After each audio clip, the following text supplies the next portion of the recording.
people still think VR looks like this. But in 2026, it actually looks like this. I love showing people VR for the very first time, and when I do, I love showing them games with amazing graphics. The MetaQuest standalone headset does have some limitations, but when game developers push the envelope, they can produce some pretty amazing looking games. So these are the best looking VR games you can play in your MetaQuest in 2026. First, we have Batman Arkham Shadow. Batman Arkham Shadow is a full Arkham series game built exclusively for the MetaQuest and is developed by Camouflage, the studio behind Iron Man VR. It's set between Arkham Origins and Arkham Asylum and putting you in the early career of Bruce Wayne. A new villain called the Rat King is threatening Gotham, and you need to stop him before a so-called Day of Wrath tears the city apart. Now this is a proper 10 to 15 hour campaign, and you get the full Arkham gameplay experience, which means you have free flow combat where you're physically throwing punches and countering attacks. You got stealth predator sections where you drop on enemies from gargoyles, and detective mode investigations, gadget collectibles. The whole thing runs as one continuous story rather than a mission select, which makes it feel more like a real game, not just a VR experience. And it looks great on the MetaQuest because it captures the moody, rain-slicked, fog-filled Gotham vibe that you want from a Batman game. The lighting in this game is what really stands out. Like when you first load in as Batman, you can see your shadow on the floor and see it moving around, which is a bit of fun. And all the details and surfaces have really nice reflections. And it's really impressive to see this all running on a mobile chip. My favorite moment of the game is gliding off a rooftop with your cape. It's so much fun. And Batman Arkham Shadow is probably the best looking exclusive game you can get on the MetaQuest. Now, if I need to test some game graphics, this is my go-to game. Red Matter 2 is a sci-fi puzzle adventure game from a small studio called Vertical Robot. You play as Sasha, a Volgravian agent who escapes an enemy base only to pick up a distress signal from an old friend, pulling you across the solar system through a series of abandoned space facilities to uncover what happened. Gameplay is mostly environmental puzzle solving, and you interact with everything around you using a multi-tool, and the physics in this game are pretty amazing. There's also some light combat in the second half, and it takes around 6 hours to complete, but it's one of those games where you can spend a lot more time exploring and doing things. Vertical Robot built this game specifically to push Quest hardware as far as it would go. The textures, the lighting, the way the reflections cascade off metal surfaces, and the Quest 3 version added console quality 4K textures, dynamic shadows, and increased rendering resolution on top of what was already pretty decent looking game. But what makes it special in VR is the sense of depth. Like looking through a space window at the different planets in space is just mesmerizing. And this game rewards curiosity in a way that makes the world feel real. And this is probably the best looking game on this list in my opinion. Now, it's really nice to chill out and appreciate all these beautiful games, but today's sponsor, FitXR, will get you moving with a very special announcement. FitXR are releasing a brand new game mode called Flow, and the best way to describe it, it's kind of like a mix between Supernatural and Beat Saber. This new game mode blends rhythm and fluid movement into a workout style that challenges you and gets you moving, and it's lots of fun to play. And this is coinciding with the release of Season 6, which is a complete game changer. FitXR has had some graphic upgrades, and it is stunning. FitXR release seasons that always have a different theme, and this one is called Space Odyssey, and the environment for April is Mars themed, and they've done such a great job at how this looks. I've been playing FitXR since launch, and to see how this game has evolved over time is pretty impressive. Like once it was just a boxing game with basic graphics, but now it has multiple game modes,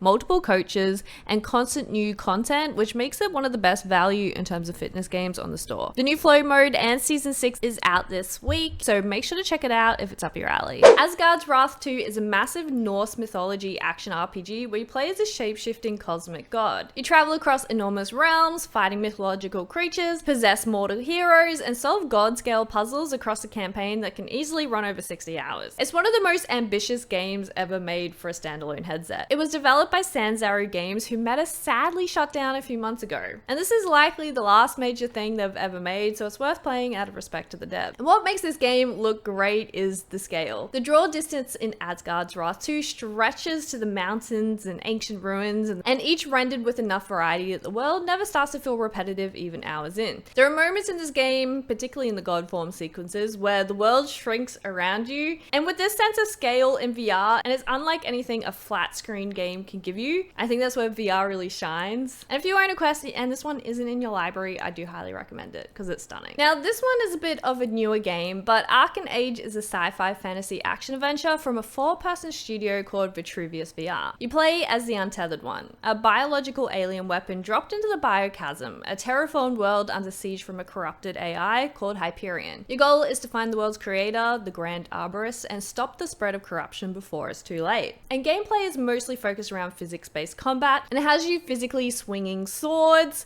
deflecting shots, climbing sheer rock faces with axes, and modifying weapons at crafting stations scattered throughout the world. And with these gameplay elements, you can really feel this was designed for VR, and it really shines in that regard. There are around 30 weapon mods to find, which means your loadout evolves as you play, and the campaign takes about 10 hours with side content on top of that. Now, most VR ports from higher end hardware to Quest end up looking a little bit garbage, but Arken Age is the exception. When Vitruvius VR announced the Quest 3 version after the game had already launched on PC and PSVR 2, people were skeptical, but then it came out and the response was really positive. And I think because Arken Age leans into that vibrant color and natural light, it makes it one of the most distinctive looking games in the Quest library. And for this game to be made by a small studio, it's punching way above its weight in comparison to some AAA game studios. Now for something a bit spookier. Metro Awakening is a VR entry in the Metro series, which is a post-apocalyptic franchise set in the Moscow underground following a nuclear war. You play as a doctor named Sudar who descends into the tunnels in search of his missing wife.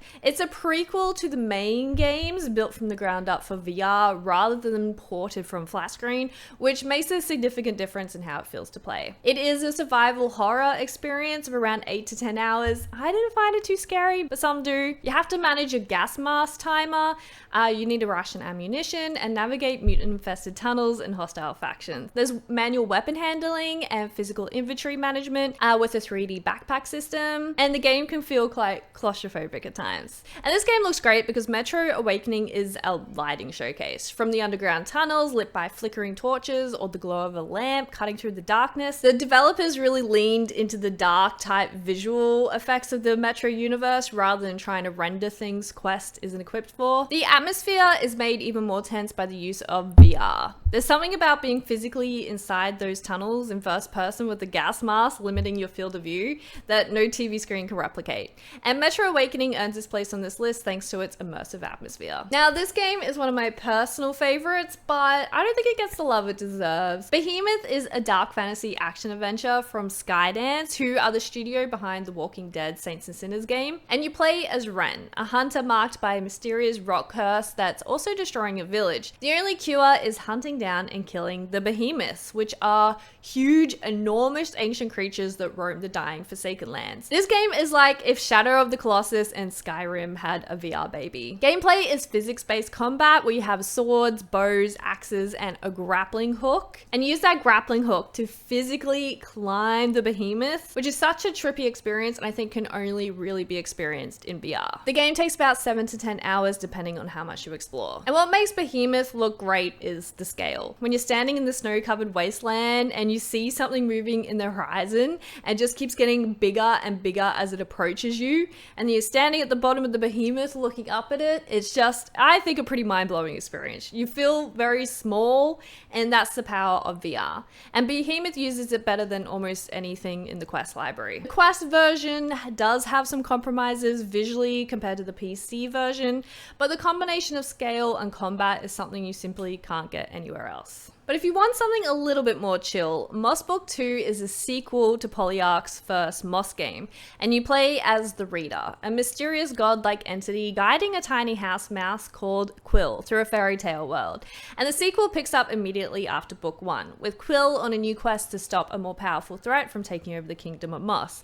But what makes the Moss series unique is the relationship between you and Quill. She knows you're there, and she gives you high fives after fights, which is so cute. And you exist in her entire world as a giant presence, where you're reaching in with your physical hands to interact with the environment, move objects, help her solve puzzles, and heal her in combat. So you're not playing as the character, you're kind of like her companion. Now, this game looks stunning because the world is miniature. Everything is handcrafted and rendered with extraordinary detail at close range. There's rays of light shining through the broken castle windows, there's bioluminescent magic pulsing through the plants, and Quill herself has some really beautiful animation work, and you can see how much love the developers put in this game because it's really shown by all the details and it just graphically looks really impressive. Now I gotta shout out some of the Aussies. Into Black is a sci-fi action adventure from Binary Mill, and in my opinion this game's pretty underrated. You play as a deep space scavenger called Ben Mitchell who gets pulled through a black hole and stranded on an alien world with his AI companion Jonathan. So you need to repair your ship and escape, and you need to explore the planet's surfaces and what's beneath it. The gameplay includes exploration, combat, and resource gathering across varied environments, and it's around 8 hours of the main campaign, but considerably more if you dig into anything else. But where this game visually shines is that there's a moment early on in Into the Black where you fire a flare into a cavern below you, and it falls down through the darkness and just illuminates this alien landscape in real time, and the light catching on the rocks and the formations and the bioluminescent plants, it just looks absolutely stunning. And this is the type of VR game where you just want to touch everything because it just looks beautiful. But what keeps Into the Black on this list is the variety. There's magma chambers, there's glow deep orange, and ancient alien ruins with cool blue geometry. There's underwater caverns with life that lights itself, and each biome is rendered with the same level of care, and each one looks completely different to the last. This game doesn't get talked about nearly as much as it should given how consistently good it looks, and this one is a hidden indie gem and definitely worth checking out. Now this game isn't perfect, but visually it deserves to be on this list. Assassin's Creed Nexus VR is the first-person AC game built exclusively for MetaQuest. You play as an unnamed hacker working as a double agent, infiltrating Abstergo for the Assassin Brotherhood, and your cover gives you access to the Animus, letting you relive the memories of 3 iconic assassins. I have not played Assassin's Creed games, so I don't really know the story or concept, but this one was fun. But it is a full Assassin's Creed game, focusing on parkour across rooftops, using your actual hands to grab ledges, and hidden blade assassinations with the flick of the wrist, and leaps of faith into haystacks. There's also open areas to explore, and 15 plus hours of campaign. And Assassin's Creed Nexus is on this list for one reason: open worlds. Large, historically detailed, freely explorable cities, all rendered with impressive draw distance on a standalone mobile chip. That's what makes it stand out. And apparently Ubisoft used a rendering technique called application space warp to squeeze significantly more visual performance out of the quest, letting the game render over 50% more pixels than most Quest titles. And the result is something that feels kind of like a AAA game. The detail of the Renaissance streets in Italy are particularly jaw-dropping, and it feels warm and full of life, and completely unlike the dark atmospheric game earlier on this list. And sadly, Ubisoft are shutting down the studio behind this game, so another reason to give it a play out of respect for the devs. Seeing kind of a trend here. If these game developers make a good quality game, they seem to get shut down, which is kind of sad. Now, I've talked about this game a bunch, but I'm going to talk about it again. But Quantum Void is a retro-futuristic sci-fi Metrovania. You play as an engineer working for a space corporation whose fleet gets scattered across the unexplored star system after a dimensional anomaly. Your ship is still intact, but you need to pilot between the wreckages of the other fleet ships and board them and piece together what happened. So on foot, you're exploring these industrial ships, you're piloting your ship and welding tugs between orbits. It's currently in early access, but what's already there is polished well beyond what most finished games manage. It's around 4 to 6 hours of content, and there are multiple endings. And most impressively, this game is made by one person. And the aesthetic of this game is what made me fall in love. There's old school monitors that glow in the dark, there's sharp industrial lighting casting long shadows across tight corridors. The whole ship interior feels like something from the Alien universe. It's very retro futuristic and lived in, and there's a ton of detail. Every surface looks like somebody spent a long time making sure it looked right. And that's what this video is about. The best looking games on Quest don't always come from the biggest studios. Sometimes they come from one person in a room who decided to make something they're passionate about. So that's my top 10 Quest games that push Quest graphics.